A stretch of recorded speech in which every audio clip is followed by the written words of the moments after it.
नमस्कार बच्चों, मैं सुभाषा तिवारी ऑनलाइन क्लास में आप सभी का स्वागत करती हूँ। बच्चों, आज मैं वाक्य के विषय में बताने जा रही हूँ। वाक्य क्या है, वाक्य कैसे बनते हैं, वाक्य की परिभाषा क्या है इत्यादि। लेकिन इसके पहले चलिए हम पढ़ते हैं वाक्य के कुछ वाक्य पढ़ रहे हैं। चलिए। भाषण देते नेताजी हैं, खेल मैदान लड़के में है रहें। अब आप क्या इन दोनों वाक्य पढ़ने के बाद आप बोलिए मैम क्या बक रही हैं, क्या बोल रही हैं। हाँ सही, लेकिन क्या इन वाक्यों को पढ़ने से अर्थ स्पष्ट हो रहा है? नहीं। भाव व्यक्त हो रहा है? नहीं। वास्तव में क्या यह वाक्य है? नहीं। सही वाक्य कब बनेगा? देखिए, सही वाक्य, नेताजी भाषण देते हैं। सही वाक्य हो गया, अर्थ स्पष्ट हो गया, जो वक्ता अपना भाव व्यक्त करा वह भी हो गया। लड़के मैदान में खेल रहे हैं, ये भी एक वाक्य स्पष्ट हो गया। तो बच्चों देखिए, अब वाक्य स्पष्ट हो गया और सही वाक्य बना। ये सही वाक्य कब बना? शब्दों के व्यवस्थित करके बना है। तो बच्चों चलिए हम परिभाषा की तरफ आते, लेकिन परिभाषा बताने से पहले हम शब्द की परिभाषा एक बार रिपीट कर ले। वर्णों के सार्थक मेल को शब्द कहते हैं। पद, जब शब्द वाक्य में प्रयोग होता है तो पद कहलाते हैं। जैसे शब्द को ही पद कहते हैं, लेकिन जब वाक्य, जैसे लड़का शब्द है, मान लीजिए वचन बदलते हुए लड़के हो जाएगा, लड़के खेल रहे हैं, तो लड़का से लड़के पद हो गया। वर्ण यानी वाक्य में प्रयोग हुआ तो पद बना। वर्ण वह लघुत्तम इकाई जिसका खंड या टुकड़ा नहीं किया, जैसे क, ख, च, छ इत्यादि। चलिए परिभाषा। निश्चित क्रम में पदों या शब्दों के व्यवस्थित और सार्थक रूप वाक्य कहते हैं, अथवा शब्दों के सार्थक समूह को वाक्य कहते हैं। तो शब्द या पद की परिभाषा के जानने के बाद हम वाक्य की परिभाषा समझे कि निश्चित क्रम में पदों या शब्दों के व्यवस्थित रूप को शब्द कहते हैं, या शब्दों के सार्थक में समूह को हम वाक्य कहते हैं। तो बच्चों परिभाषा, निश्चित क्रम में पदों या शब्दों के व्यवस्थित और सार्थक रूप को वाक्य कहते हैं। दूसरे परिभाषा इस तरह भी देते, एक इजी बता दे रही, शब्दों के सार्थक समूह को वाक्य कहते। उदाहरण देखिए, नहीं एक शब्द बनने से ही एक अपने आप में पूर्ण वाक्य हो गया। दूसरा देखिए, बाहर जाओ, यहाँ देखिए एक या दो शब्द के मिलने से एक वाक्य बन गया।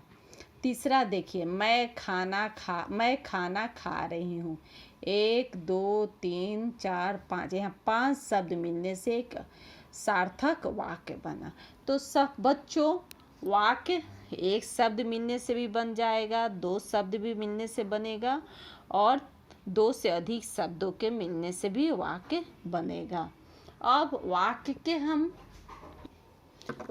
के गुण क्या क्या होना चाहिए बच्चों?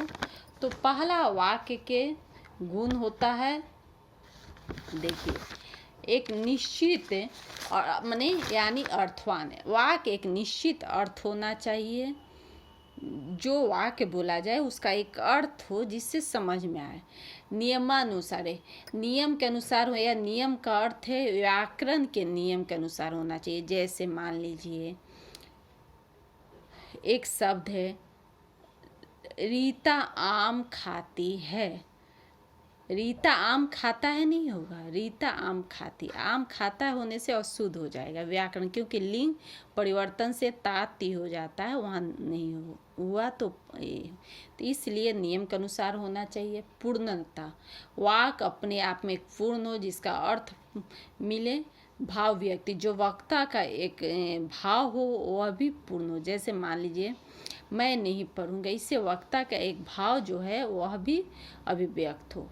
तो वाक्य के सब गुण होते। अब वाक्य के अंग, बच्चों वाक्य के 2 अंग हैं।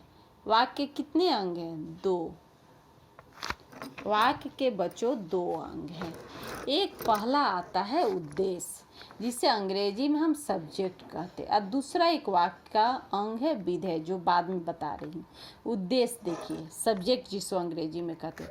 वाक्य में जिसके बारे में कुछ कहा जाए उसे उद्देश्य कहते हैं।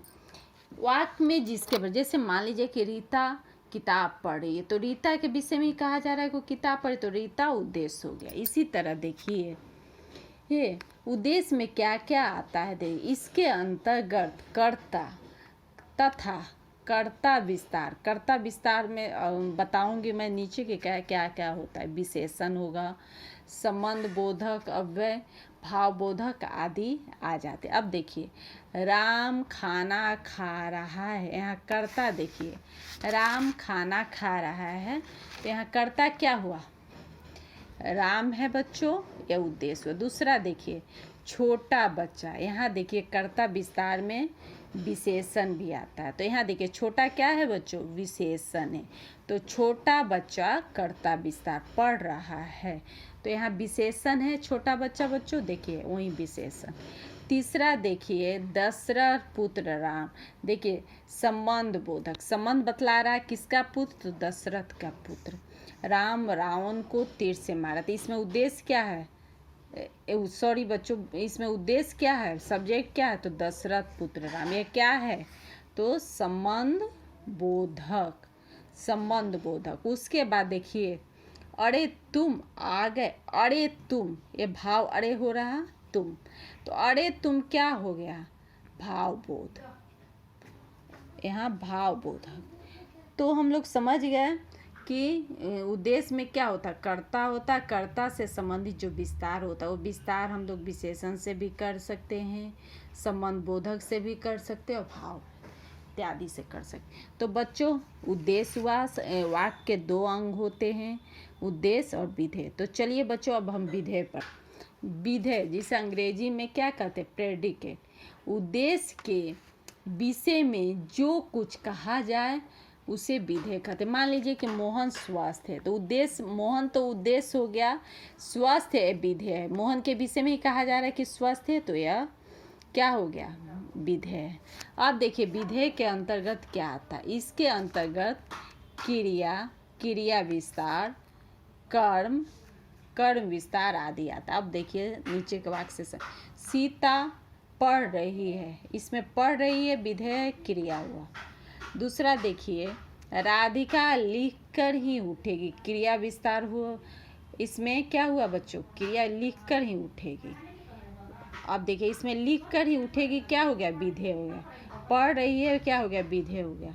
मैं पुस्तक पढ़ रही हूँ, पढ़ रही हूँ क्या हो गया? पुस्तक पढ़ रही हूँ, कर्म विस्तार हो गया। तो बच्चों एक बार फिर फटाफट हम लोग रिपीट कर लें कि वाक्य किसे कहते हैं। वाक्य शब्दों या अर्थों के व्यवस्थित शब्दों या पदों के व्यवस्थित समूह को वाक्य कहते हैं, या दूसरे शब्दों में सार्थक शब्दों के मेल को वाक्य कहते हैं। वाक्य कितने अंग है? 2 अंग है, उद्देश्य और विधेय। उद्देश्य जिसके विषय में कहा जाए, और विधेय जो उद्देश्य के विषय में जो कुछ भी कहा जाए वो विधेय होता है। तो नमस्कार बच्चों, आशा है कि आप लोग को समझ में आ गया होगा। बच्चों आप प्लीज़ मेरे YouTube को सब्सक्राइब कीजिए, क्योंकि ये किताब की तरह है, जब इच्छा हो आप खोल कर इसे देख सकते हैं और समझ सकते हैं, और लाइक भी कीजिए। धन्यवाद।